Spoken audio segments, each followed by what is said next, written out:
생명이라는 것은 영원히 살아있는 것입니다. 그리고 거룩한 생명이라는 것은 예수 그리스도의 바로 핏부림의 생명을 말하는 거예요. 그래서 우리 영혼은 죄를 지면 죽습니다. 왜 죽냐 하면 죄의 싹은 사망이기 때문에 죽는 거예요. 죄를 벗어나서 살 수 있는 인간들은 아무도 없습니다. 모두가 다 죽는 거예요. 예수 믿는 사람들도 자기들이 선뜻 짓는 죄를 다 회개하여 사는 것입니다. 그래서 예수 안에 있는 자들이 구속을 받는 건 뭐냐면 예수 안에서 예수 피로써 죄를 회개함으로 용서를 받게 사는 거예요. 그런데 안 믿는 사람들은 그 구속의 피가 없기 때문에 그들이 용서를 받지 못하고 그 죄의 싹으로 죽는 것입니다. 그래서 예수 안에 들어와라, 예수를 믿으라 하는 것은 뭐냐면 너의 죄의 싹이 네 영혼을 죽인다는 거예요. 그러니 너희는 예수를 믿고 부지중에 죄를 지었다 할지라도 너희는 그 죄를 예수께 회개함으로 너희 영혼은 살아난다는 것입니다. 그래서 예수 그리스도가 이 땅에 오신 것은 바로 죄인들을 살리기 위해서 오신 거예요. 율법은 죄를 지면 죄의 싹을 쳐서 감옥에 집어넣어서 그의 싹만큼 감옥살이를 하게 합니다. 그러나 복음은 회개하는 그 자리에서 씻어줘 버리는 거예요. 그래서 사람들이 죄 짓는 사람을 보면 저 사람 죄인이야 하지만 그 사람이 회개를 해버리면 그 사람 죄는 없어졌는데 저 사람 죄인이야 한 사람이 죄인이 돼버리는 것입니다. 그래서 하나님의 아들 예수 그리스도는 이 엄청난 사건을 이 율법 속에서 죽어가는 우리 인류를 위해서 이 사건을 해결하시기 위해서 당신이 오셔서 당신 몸 안에 있는 생명의 피를 내주신 거예요. 그래서 이 예수님을 믿기만 믿으면 누구든지 다 살아나는 것입니다. 어떠한 죄를 가졌든지 다 살아나는 거예요. 남녀노소 누구를 막론하고 부유한 자 가난한 자 누구를 흑인이요 백인이요 누구든지 간에 예수 안에서 자기 죄를 회개만 하면 그 사람은 다 살아나는 거예요. 사망이 자기 영혼을 사망으로서 덮쳤을지라도 그가 예수를 알고 예수 앞에 자기 죄를 회개해버리는 순간에 사망의 영은 쏜살같이 사라져버립니다. 마귀는 사망의 영이요 귀신도 사망의 영이에요. 그러나 그 마귀와 귀신이 사람의 힘으로도 소용없고 지게 작대기로 갖다 때려도 귀신은 안 죽습니다. 영이기 때문에. 귀신은 독약을 먹어도 안 죽어요. 영이기 때문에. 그런데 그런 귀신이 오직 예수의 말에 벌벌벌벌 떠는 거예요. 예수 말씀에 혼비백산해버리는 겁니다. 그래서 예수께서 죄 정도를 불러서 세워놓고 너희는 복음을 전가하라. 그리고 귀신을 내어 쫓아라. 복음을 전가하고 병을 고치고 귀신을 내어 쫓으라는 거예요. 왜? 그 모든 것들이 복음을 귀신과 병을 고쳐야 그 복음이 증거되고 복음이 증거된 그 후에는 복음을 듣는 자들이 다 영생을 얻고 살아난다는 것입니다. 예수님의 이 영원한 생명을 우리가 받아가지고 예수님 대신 목회를 하기 때문에 우리는 진리를 성도들도 복음 안에 있는 성도들도 진리를 떠나면 절대 안 되는 거예요. 여러분 복음 전파 많이 아시죠? 복음을 전파 안 하면 내 영혼을 보존을 못합니다. 집에서도 누구를 통해서도 복음을 전파를 해야 되는 거예요. 복음을 전파를 안 하면 내 영혼을 해할 수 있는 영이 가장 살기 좋은 옥토밭이 되는 거예요.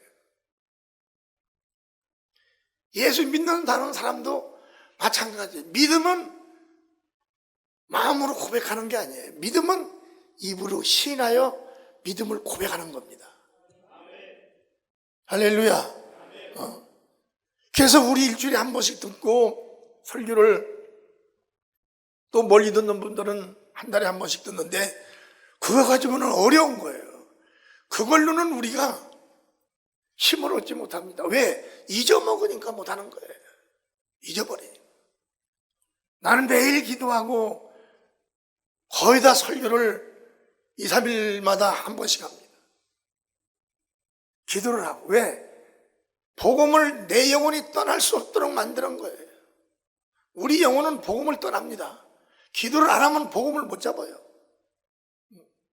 기도하는 자들만이 영이 살아나서. 왜 살아나냐? 바로 진리가 공급해 주는 거예요. 아멘. 그래서 온유해지고, 그래서 겸손해지고, 그래서 주의 종들이 겸손해지는 거예요. 겸손한 거예요. 화를 많이 내는 주의 종들은 성경을 안 읽는 겁니다. 생명이 없는 거예요. 여러분, 죽은 사람에게도 생명이라는 게 얼마나 무섭습니까? 죽은 사람이 생명을 불어넣어버리면 살아납니다. 살아있는 생명이 빠져버리면 사람이 죽는 거예요. 생명이 어디에 있어요? 피에 있다고 했지 않습니까? 피가 빠지면 사람이 죽는 거예요. 그런데 죽은 사람도 피를 넣어주면 살아나는 겁니다. 영혼도 마찬가지예요. 영혼의 예수님의 생명이 어디 있습니까? 오직 진리 안에 있는 거죠. 진리를 들음으로 내 영혼이 생명을 얻는 것이고, 진리 밖에는 생명이 없기 때문에 어떠한 만화책을 봐도 소용없고 소설책을 읽어도 소용없습니다. 구약을 읽어도 소용없는 거예요. 생명은 생명이신 오직 예수님의 입을 통해서 나온 복음만 생명이 있는 거예요. 그래서 내 영혼을 사랑하기 위해서 우리는 복음을 많이 읽어야 돼요. 복음이 어디예요? 복음이 성경이 어디입니까? 다 같이 복음은 신약을 말한다. 신약 속에 생명이 있는 거예요. 신약 속에. 율법 속에는 생명이 없어요. 율법 안에서 죄를 지면 다 죽습니다. 왜? 율법은 죽이는 거니까. 사망의 영이니까 말이에요. 그런데 신약은 생명의 영이기 때문에 죽은 자도 살려내는 거예요. 살아나는 거예요. 여러분, 우리 교회에서 얼마나 많은 성도들이 병들어서 있다가 죽을 고통에 있다가 살아났습니까? 그건 내가 하는 것이 아니라 내 안에 계신 예수 그리스도가 그에게 임함으로 살아나는 거예요. 그래서 우리의 믿음은 이 영원한 생명이 우리 믿음의 포커스가 돼야 된다는 겁니다. 그래서 우리는 예수님의 말씀을 듣고 순종하여 내 영혼을 부욕해야 된다는 거예요. 왜? 영혼의 양식이라는 건 세상에 있는 짐승이 양식이 되는 것도 아니고, 우리가 육으로 먹는 그것들이 양식이 되는 것도 아니고, 아주 그냥 보약을 먹어도 양식이 되는 것이 아니에요. 육은 육의 것을 육은 땅의 것을 먹지만 영은 절대적으로 영의 것을 먹습니다. 예수님이 말씀이 영이요 생명이기 때문에 진리의 말씀을 먹어야 되는 거예요. 그래서 예수님이 하신 말씀이 무슨 말씀이에요? 다 진리가 되는 겁니다. 우리 교회가 누구 말씀을 합니까? 예수님의 말씀을 하기 때문에 우리 교회가 시작부터 끝나는 시간까지 영이요 생명인 거예요. 그래서 영은 다른 걸 먹을 수가 없어요. 사람이 먹을 수 있는 식량만 먹는 거지, 무슨 이런 거 막 꽃대를 꺾어서 먹고 모이 카페트를 끊어서 막 먹고 그렇게 못 먹지 않습니까? 나무를 막 쪼개서 먹어요? 못 먹어요. 사람은 먹을 양식이 있어요. 그것은 뭐냐면 식물에서 나오는 열매를 먹는 겁니다. 식물에서 나오는 열매. 거기서도 먹을 수 있는 열매가 있고 먹지 말아야 할 열매가 있어요. 그런데 식물에서 나오는 열매를 사람들이 먹고, 또는 과일은 나무에서 붙어서 사람이 먹을 수 있도록 만들어져 나오는 그 과일, 그것 먹을 수가 있는 거예요. 그러나 그 외에 다른 걸 먹으면 사람도 죽는 겁니다. 우리 영혼은 오직 예수 그리스도의 말씀을 먹어야만 사는 거예요. 사는 겁니다. 우리 영혼이 죽었을 때가 어디서 죽었냐? 말씀을 사모하지 않았기 때문에 죽은 거예요. 그리고 회개하고 예수께 와서 다시 그 말씀을 먹음으로 우리 영혼이 그때부터 살기 시작한 것입니다. 그렇기 때문에 우리는 영원한 생명을 예수 안에서 영원히 채워야 되는 거예요. 영원히 채워야 돼요. 왜? 육은 죽지만 영은 살아있는데 이 영은 육이 가는 곳에 함께 갈 수가 없어요. 그래서 우리는 내 영혼을 부욕케 할 수 있는 일이 무엇인가? 그것을 우리가 성경도 복음의 성경을 말씀을 많이 읽어야지만은 나에게 주신 사명을 감당할 줄 알아야 되는 거예요. 여러분 조심해야 됩니다. 교회는요 지금 사람들 밖에서 막 죽어가요. 누구도 죽고 누구도 죽었대요. 그분이 죽어요? 어제 저녁에 죽으셨대요. 야, 인생 그 별것 아니네. 이게 큰일 나는 거예요. 왜? 내 영혼을 완전히 내일 죽을지 모르고 모레 죽을지 모르는 내 영혼을 주님께 딱 담보를 시켜야 됩니다. 아멘? 주님과 나하고 하나가 돼야 돼요. 그래야 되지. 만약에 그렇게 안 되면 큰일 나는 거예요. 분리되는 순간에 큰일 나는 거예요. 그래서 우리는 주님을 사랑하고 주님과 가까이 해야 됩니다. 기도해야 되고 복음 전해야 되고 아멘. 귀도 내어 쫓고 예배 날 참여해야 되고 분리되는 순간에 떨어져 버리는 건데 믿는다는 게 뭐예요? 그분이 하신 일을 나도 하고 그분이 하라고 하셨으면 그 일을 한다는 것이 믿는다는 건데, 그래서 우리는 내 믿음은 예수님을 향하여 질주하고 내 믿음은 예수님을 사랑하는 믿음이 돼야 되는 거예요. 여러분 지금도 나의 구주 찬양을 탁 했잖아요. 나의 구주 예수요, 나의 믿음 되시는 구주요, 나의 소망 되시는 구주요, 나의 사랑이 되시는 구주요, 나의 전부가 되는 거예요. 그뿐만이 아니라 왜? 나의 구주 예수님이 구주가 안 되면 사랑이고 믿음이고 소망이고 싹 아웃당하는 거야. 아웃이에요. 철학이 천국과 무슨 상관이 있고 세상 지식이 천국과 무슨 상관이 있어요? 천국은 오직 천국에 존재하시는 하나님, 그분이 이 땅에 오셔서 입으로 말씀한 그 진리만이 천국입니다. 요한복음 6장 50절서 51절 다시 한번 읽겠어요. 시작. 이는 하늘로서 내려오는 떡이니 사람으로 하여금 먹고 죽지 아니하게 하는 것이니라. 자 보세요. 하늘로서 내려오는 생명의 떡이니 그분이 누구냐면 누구예요? 예수 그리스도인 거예요. 그분을 이 설교로 해서 먹는 겁니다. 우리가 들음으로 먹는 거예요. 그분의 몸을 먹는 거예요. 그 다음에 51절에 보면 나는 하늘로서 내려온 산떡이니 사람이 이 떡을 먹으면 영생하리라. 이 떡을 먹으면 영생한다. 예수를 믿고 예수의 영이 들어오면 예수가 사시는 영원한 삶을 산다는 거예요. 그 믿음이 내 영혼을 부욕케 하고 그 믿음이 나를 살리는 것이에요.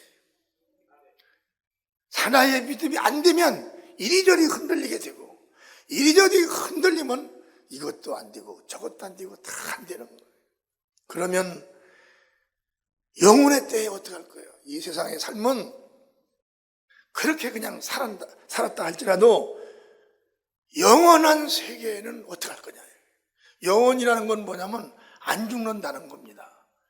육체는 육이 죽기 때문에 육체가 죽어버리는 거예요. 썩어지고 없어지는 거예요. 나같이 이렇게 멋있게 생겼어도 다 썩어져요. 이제. 너무 아깝잖아요, 여러분. 자기 얼굴이 아깝지 않은 사람이 있으면 손 들어보시오. 다 아까운 거예요. 다 아까운 거죠, 육체가. 그런데 이 육체는 썩어져요. 아무리 멋있고 아무리 아랑드렁 아니라 오랑드렁이라도 다 죽었어요. 소용없습니다. 썩었어요. 왜 썩었냐? 육이기 때문에 썩은 거예요. 그런데 이제 썩으면 안 될 것이 있어요. 그게 바로 영입니다. 영이 썩는다는 것은 하나님의 생명 곁을 떠난다는 거예요. 죽은 거죠. 하나님의 곁을 떠난 영은 다 죽은 거예요. 영생은 내 걸 내가 빼서 내 자식에게도 주들 못해요. 영생은 개개인이 영생으로 오신 예수를 믿고 따라야 되는 거예요. 얼마나 어려운 건지 모르는 거예요. 영생. 이 영생을 잊을 수가 없는 거예요. 설교하다가 영생이 빠져버리면 그건 설교도 아닌 거예요. 설교는 뭐냐? 영혼을 향해서 양식을 불어넣어준다는 거예요. 성령 충만하면 뭔 일도 다 할 수가 있어요. 내가 성령 충만하면서 평신도 때 무슨 일을 다 하잖아요. 집도 팔고 땅을 팔아서 하나님께 막 예물도 드리더라고요. 그래서 막 사모님한테 걸려가지고 몇 년간 반 죽었지만은 여러분들은 그렇게 할 필요는 없고 나는 죄 중이라 어찌할 수가 없었어요. 그래서 그 다음에 이제 성도는 주님 말씀을 들음으로 기쁨과 소망이 있는 거죠. 성도가 아니면 주님 말씀을 절대 못 듣습니다. 거부가 되는 거예요. 거부가. 막 내 속에서 막 거부가. 왜? 사망의 영이 있기 때문에. 진리의 영은 예수의 영인데 사망의 영이 진리의 영한테 쫓겨나야 되기 때문에 사망의 영은 막 고통스러운 거예요. 진리를 들으면. 그냥 우리 교회도 처음에 들어온 분들 보면 막 고통스러운 거예요. 그러나 나중에 이제 그 말씀이 들어와서 자기를 정정하면 예배를 참여하지 않으면 가슴이 두근거려서 견디지 못합니다. 이걸 여러분들이 먼저 아는 게 아니라 내가 먼저 당한 거예요. 평신도 때. 그래서 그때부터는 주의를 지키는 거예요. 그때부터 예배 시간 참여하는 거예요. 그때부터 졸던 졸음도 사라지기 시작한 거예요. 졸던 졸음.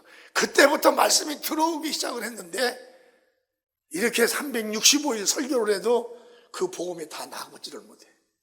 끝도 없어. 끝도 없어. 이 복음은 예수님의 말씀입니다. 나는 너무 감사해요.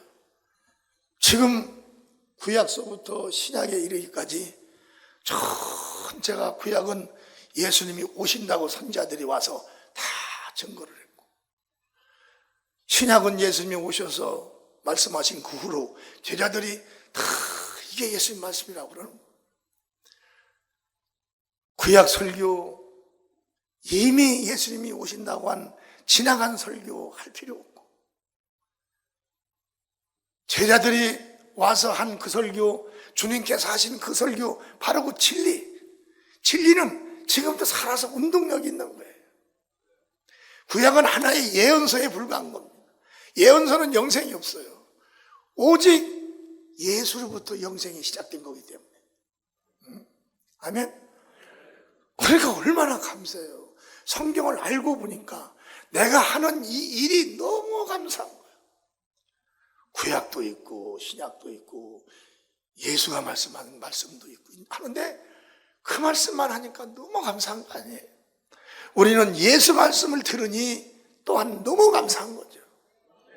아멘. 예수 말씀은 오직 영혼에만 입력이 됩니다. 그리고 우리 몸속에 들어와서 우리 몸을 건강하게 만드는 거예요. 왜?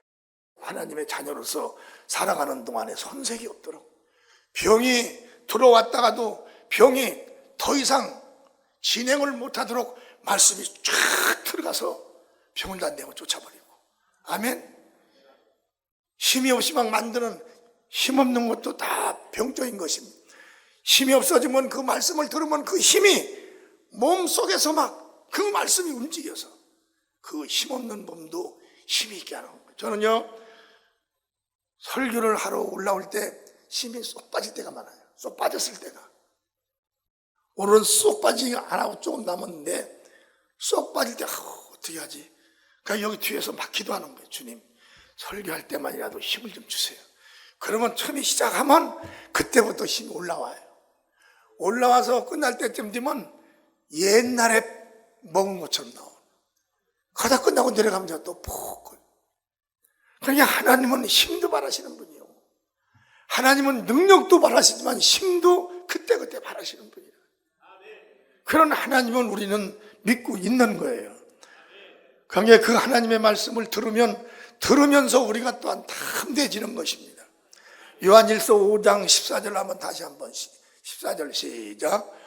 그를 향하여 우리 가진 바 담대한 것이 이것이니 그의 뜻대로 무엇을 구하면 들으십니다. 그의 뜻은 무엇이냐? 예수 말씀이 그의 뜻인 거예요. 그대로 우리가 구하고 그대로 우리가 순종하면 우리 자신들이 담대해지는 겁니다. 성도는 예수님 말씀을 들음으로 기쁨과 또 소망이 생기죠. 여러분, 우리 성도들 주일날 나와서 말씀 들으면 막 기쁘죠. 막 소망이 생기는 거예요. 왜 그러냐?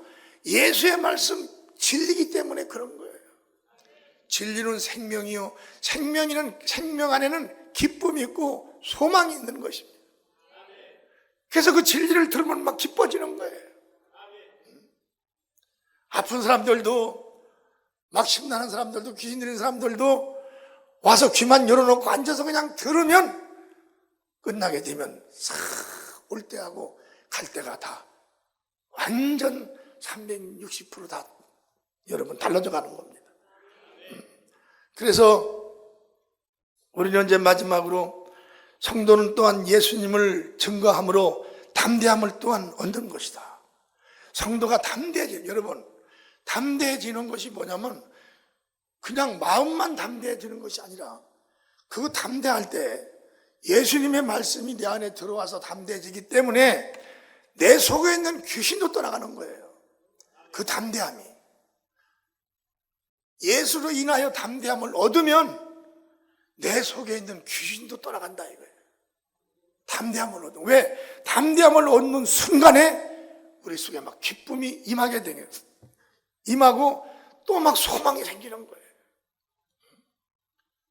그래서 여러분들이 그냥 믿음으로 구약책 읽듯이 예배 끝나고서 그냥 이렇게 끝나는 것이 아니라 우리는 예배가 끝나도 막 마음이 막 기뻐서 집에 돌아가고, 할렐루야, 예배 생각만 하면 그 기뻤던 그 순간들이 말씀이 막 생각나면서 기쁨이 나를 항상 보호해 줘야 된다는 거예요. 우리는 그 믿음은 예수님이 주신 것이고 성령께서 역사하시는 것입니다. 그분들이 성령이 역사하시는 그 역사를 잘 받아들여서 항상 악한 영들에서 자유함 받고 진리 안에서 충만하시기를 예수님의 이름으로 축복합니다.